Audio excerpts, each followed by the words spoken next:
kantor perwakilan BKKBN Provinsi Sumatera Utara. Berikut kami dari kelompok 7. Yang pertama yaitu Cindy Ajari Indasari, yang kedua saya sendiri Nining Agustini Ningrum, yang ketiga ada Novel Alwi Nasution.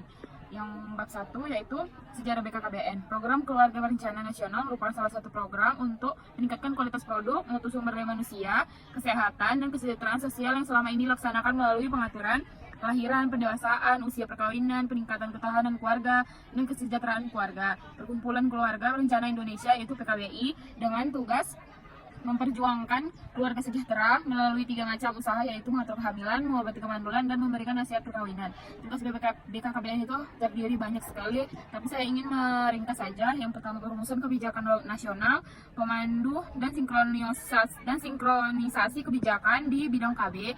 Yang kedua, penetapan norma, standar, prosedur, dan kriteria di bidang KKB. Yang ketiga, pelaksanaan advokasi dan koordinasi di bidang pengendalian penduduk dan KB. Yang keempat, penyelenggaraan komunikasi, informasi, dan edukasi bidang KKB.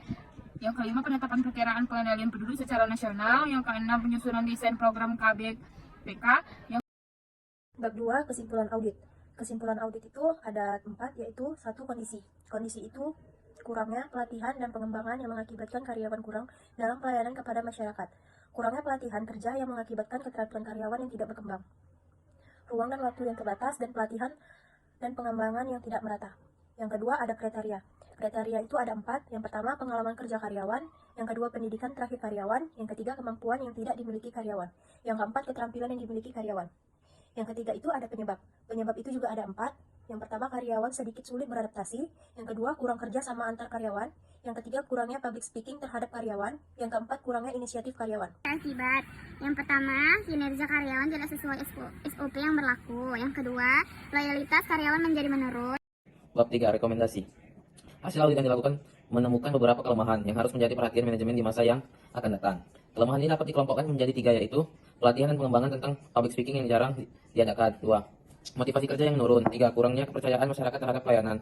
Rekomendasi. 1, kantor BKKBN dapat memotivasi karyawan agar mereka memiliki skill yang lebih besar. 2, kantor BKKBN sering mengadakan pelatihan atau ujian P3K untuk mengembangkan karir dan menambah kemampuan karyawan. 3, kantor BKKBN sering mengadakan turun lapangan di setiap daerah. 4, ruang lingkup audit. Sesuai penugasan yang kami teliti, hanya meliputi masalah program pelatihan dan pengembangan karyawan di kantor BKKBN Krakatau untuk periode tahun 2023 sampai 2024. Audit yang kami teliti mencakup penilaian atas kecukupan sistem pengendalian manajemen, program pelatihan dan pengembangan